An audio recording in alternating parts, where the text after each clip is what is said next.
जिन लोगों ने अभी तक पिछला वीडियो नहीं देखा, पहले उसे देख लें और जिन लोगों ने देख लिया, चलो शुरू करते हैं आज का रंगारंग कार्यक्रम। वीडियो की शुरुआत उसी सीन से होती है जहां हमारा मेन कैरेक्टर अपनी बहन को निंग कहते हुए गले लग जाता है और तभी निंग सुनते ही हाँ, निंग को कुछ याद आने लगता है और सब कुछ ब्लैक एंड वाइट होता है और अचानक से उसके सर में दर्द होने लगता है और चिल्लाने लगती है। आ हमारा मेन कैरेक्टर अपनी बहन को देखते हुए कहता है, सिस्टम मेरी बहन को क्या हुआ? तभी सिस्टम कहता है, जल्दी से जल्दी सीरम का इस्तेमाल करें। हमारा मेन कैरेक्टर पीछे की तरफ घूमता है और बोलता है, सीरम। तभी वो सीरम देखता है और उठा लेता है। तभी अचानक से लैब से आवाज़ आने लगती है कि सैंपल गायब हो गया है, सेल्फ डिस्ट्रैक्शन मोड एक्टिवेट किया जा रहा है। हमारा मेंटर कहता है, ये नहीं, ये अच्छी बात नहीं है। तभी अचानक से सामने से उसकी बहन उसके ऊपर अटैक कर देती है और वो सीरम लेता है और अपनी बहन के गले में मार देता है। तभी अचानक से उसकी बहन उसे कहती है, ब्रदर, और बेहोश हो जाती है। हमारा मेन कैरेक्टर अपनी बहन को गोद में उठा लेता है और डिंग करते हुए सिस्टम से मैसेज आता है, बधाई हो, आपने सेफ सिस्टर मिशन कंप्लीट कर लिया है। इसके बदले आपको एक रेफ्यूजी ब्लूप्रिंट और 1000 पॉइंट मिले हैं। तभी डिंग करके एक और मैसेज आता है कि आपके पास अब दो रास्ते हैं, या तो आप अपनी बहन को छोड़कर यहाँ से लॉन्ड्री रूम के ज़रिए बाहर निकल जाओ, इसमें 100% चांस है कि तुम बच जाओगे, और दूसरा रास्ता, तुम रिसर्च इंस्टीट्यूट को ढूंढो और रेफ्यूजी ब्लूप्रिंट की सहायता से एक रेफ्यूजी शेल्टर बनाओ। मेन कैरेक्टर गुस्सा करते हुए बोलता है, कमीने सिस्टम, मैं ऑफ कोर्स दूसरा रास्ता चूज़ करूँगा, मैप खोलो जल्दी से। तभी वो मैप देखते हुए भागने लगता है और भागते हुए सोचता है, क्या एक रेफ्यूजी शेल्टर बनाकर मैं इस धमाके से बच सकता हूँ? मुझे सिस्टम के ऊपर बिल्कुल भी भरोसा नहीं है। तभी पीछे से वार्निंग आने लगती है कि जल्दी से जल्दी लैब खाली करो, लैब डिस्ट्रॉय होने वाला है। तभी उसकी नज़र सामने की तरफ जाती है, वहाँ से कोई पर काली कलर की परछाई दिखती है और वो ध्यान से देखता है, तब उसे दिखाई देती है कैप्टन। तभी वो उसके पास जाता है और बोलता है, कैप्टन देखो, अभी लड़ाई करने का टाइम नहीं है, ये लैब भी एक्सप्लोड होने वाला है, क्यों ना हम दोनों शांति से यहाँ से बाहर चले जाएं। तभी कैप्टन अचानक से अपने कपड़े फाड़ने लगती है और डिंग करके सिस्टम का नोटिफिकेशन आता है कि तुम्हारे आसपास एक म्यूटेटेड ज़ॉम्बी डिस्कवर किया गया है। तभी वो कहता है, कम्युनिस्ट सिस्टम, ये तो बस एक सुंदर सी लड़की है, और उसके पास जाता है और कंधे पे हाथ रखते हुए कहता है, मैम, आपको ये सब करने की ज़रूरत नहीं है, आपको मेरा फेवर रिटर्न करने की ज़रूरत नहीं है, मैं वैसे भी ये सब करता, मैं आपको और अपनी बहन को सेफली यहाँ से बाहर निकाल दूंगा। अपनी आंखें बंद कर ये सब कह रहा होता है। तभी उसे कोई चाटता है, तब वो बोलता है, मैम, आप मुझे चाट क्यों रही हो? तभी वो सामने देखता है और उसकी फट जाती है, उसकी उसी समय पीली और गीली दोनों हो जाती है चेहरा। तभी वो कहता है, एक्सक्यूज़ मी, और दरवाज़ा बंद कर देता है। तभी डिंग करके सिस्टम का नोटिफिकेशन आता है, हाई लेवल डेंजर डिटेक्ट हुआ है। तभी वो पीछे की तरफ देखता है और अचानक से वो ज़ॉम्बी दरवाज़ा तोड़ के इसके ऊपर हमला कर देता है। तभी लिंग अपने सिस्टम से बोलता है, मुझे कुछ बिल्ड करना है। हमारा सिस्टम डिंग करके बताता है, नहीं, तुम्हारे पास अभी कोई भी मटेरियल नहीं है। और तब तक वो ज़ॉम्बी पीछे से हमारे लिन के ऊपर हाथ रखती है और उसे अपनी तरफ घुमाकर बस खाने ही वाली होती है। और लिन सोचता है, हो गया मेरा काम, आज मेरा राम नाम सत्य हो जाएगा। तभी अचानक से हमारी बहन उठती है और उसको खतरनाक स्टाइल में मारते हुए कहती है कि मेरे भाई को कोई भी नहीं छू सकता। तभी हमारा लिन ज़ॉम्बी की तरफ देखते हुए कहता है, नहीं, ये अभी तक पूरी तरह से मरी नहीं है। अपनी बहन के कंधे पे हाथ रखता है और कहता है, निंग, हमें जल्दी से जल्दी यहाँ से भागना होगा। और निंग को अपनी गोद में उठाता है और जल्दी से जल्दी वहाँ से भागने लगता है। तभी पीछे से मैसेज आता है कि बस 2 मिनट में ये लैब तबाह होने वाली है। वो भागते हुए रहता है। तभी 59 सेकेंड्स, 13 सेकेंड्स, और वो टेस्ट इंस्टीट्यूट में पहुँच जाता है और अचानक से ही गेट को बंद कर लेता है और अपने हाथ को ऊपर की तरफ उठाता है। तभी हमें बाहर की साइड दिखाया जाता है, वो ज़ॉम्बी दरवाजे को पीट रही होती है और उसके हाथ से अलग ही पावर निकलने लगती है और वो जल्दी से जल्दी अपने हाथ को ज़मीन पर रखता है और पूरे तरह से हर तरफ लाइटनिंग गिरने लगती है। और तभी अचानक से हमें धमाका दिखाया जाता है, एक मशरूम क्लाउड पूरे आसमान को घेर लेता है, हर तरफ आग ही आग और धुएं का एक अलग ही गुमार दिखाया जाता है। हमारा कैमरा एंगल चेंज होता है और बाहर की तरफ दिखाया जाता है, सारे ज़ॉम्बीज़ भी इस धमाके को देख रहे होते हैं। और हमारा लिन धीरे-धीरे अपनी आँखें खोलता है और कहता है, क्या मैं अभी तक ज़िंदा हूँ? आस-पास देखता है और देखता है बड़ा-सा रेफ्यूजी शेल्टर बन गया होता है। और तभी शेल्टर को देखते हुए सिस्टम को बोलता है, सिस्टम, तुम्हारा रेफ्यूजी शेल्टर कुछ खाते पीते का नहीं लग रहा है।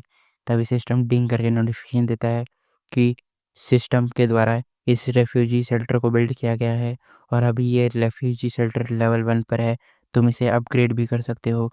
तभी वो अपनी बहन की तरफ देखता है और दिखाया जाता है उसकी बहन की पूरा शकल चेहरा लाल हो गया होता है और वो लंबी लंबी सांसें ले रही होती है। तभी वो आसपास देखते हुए एक कंप्यूटर को छूता है और कहता है सिस्टम मॉडिफाई। तभी सिस्टम उसे मॉडिफाई कर देता है और उसके बदले 50 पॉइंट काट लेता है। और तभी वो देखता है कि मॉडिफाई के कारण ये कंप्यूटर बहुत ही एडवांस लेवल पे पहुंच गया होता है और इसमें अच्छे से नेटवर्क भी आने लगते हैं। तभी पीछे की तरफ देखता है और अपनी बहन के बारे में पूछता है और सिस्टम नोटिफिकेशन देता है कि तुम्हारी बहन की सीरम के द्वारा टेम्परेरी रूप से ज़ॉम्बी बनने से बचा लिया गया है, पर ये टेम्परेरी है। हमारा मेन कैरेक्टर कहता है मुझे जल्दी से जल्दी अपनी बहन के लिए कोई ना कोई तो इलाज ढूंढना होगा। हमारा सिस्टम और बताते हुए कहता है जिन लोगों ने को भी ब्लैक डेथ वायरस होता है वो आगे चलकर एक लेजेंडरी ज़ॉम्बी में इवॉल्व होते हैं।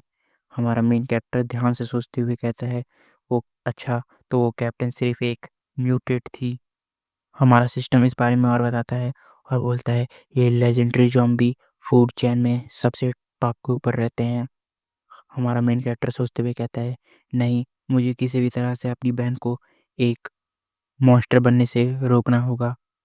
वो कहता है चलो देखते हैं कि दुनिया में क्या चल रहा है, क्या पता कुछ ना कुछ मुझे प्रॉब्लम का सॉल्यूशन मिल जाए। और वो अपना नेट ऑन करता है और जाता है यूट्यूब पे।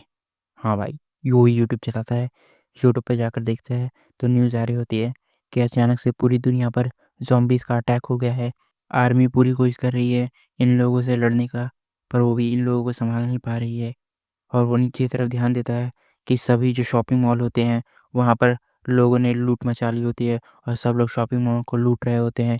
तभी हमारा सीन चेंज होता है और बाहर की तरफ दिखाता है और एकदम खतरनाक हर तरफ ज़ॉम्बीज़ ही ज़ॉम्बीज़ होते हैं और आग लगी होती है।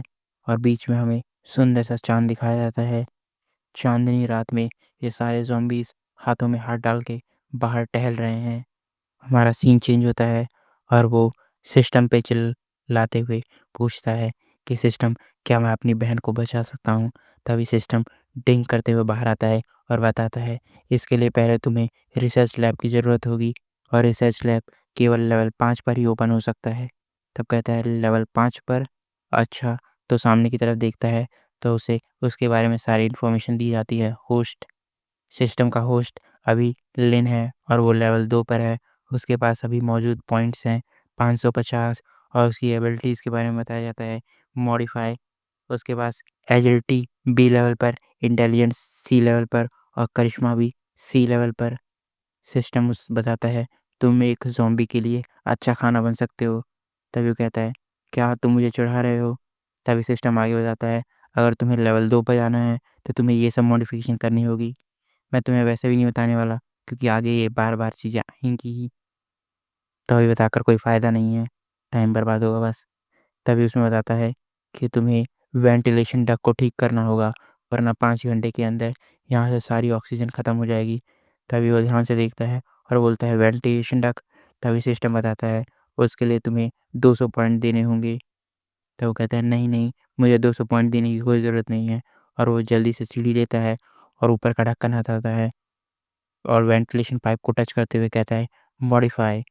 तभी सिस्टम कहता है 300 पॉइंट काट लिए गए हैं और इसे मॉडिफाई किया जा रहा है। और वेंटिलेशन डक्ट पूरी तरह से ठीक हो जाता है और मॉडिफाई हो जाता है। तभी नीचे कूदते हुए कहता है यस, आखिरकार मैंने इस लालची सिस्टम से कुछ ना कुछ पैसे बचा लिए, कुछ ना कुछ पॉइंट बचा ही लिया। तभी वो टॉयलेट पेपर और वहाँ पे एक अजीब सा स्प्रे पड़ा रहता है, उन दोनों को उठाता है और आपस में मिक्स कर देता है और मॉडिफाई करते हुए कुछ नया ही बना लेता है। तभी वो स्प्रे को हाथ में लेते हुए पूछता है कि सिस्टम, मेरी बहन के साथ क्या हो गया? वो कुछ अलग लग रही है। तभी सिस्टम बताता है कि तुम्हारी बहन को एनालाइज़ किया जा रहा है और तुम्हारी बहन के एनालिसिस से पता चला है कि उसने अपनी काफ़ी हद तक मेमोरीज़ को दिया है और उसे अब उतना ही याद है जितना एक 7 साल की लड़की को याद था। तभी वो सोचता है क्या सिर्फ़ 7 साल की थी तब? तब वो अपनी बहन के बारे में सोचता है जब वो 7 साल की थी, 7 साल की थी। और उसकी हरकतों के बारे में सोचने लगता है। तभी वो गुस्से में आते हुए उस कैन को दबाता है और फोड़ देता है और कहता है, चाहे कुछ भी हो जाए, मुझे कुछ भी करना पड़े, मैं अपनी बहन को पहले ऐसा ठीक करके रहूँगा।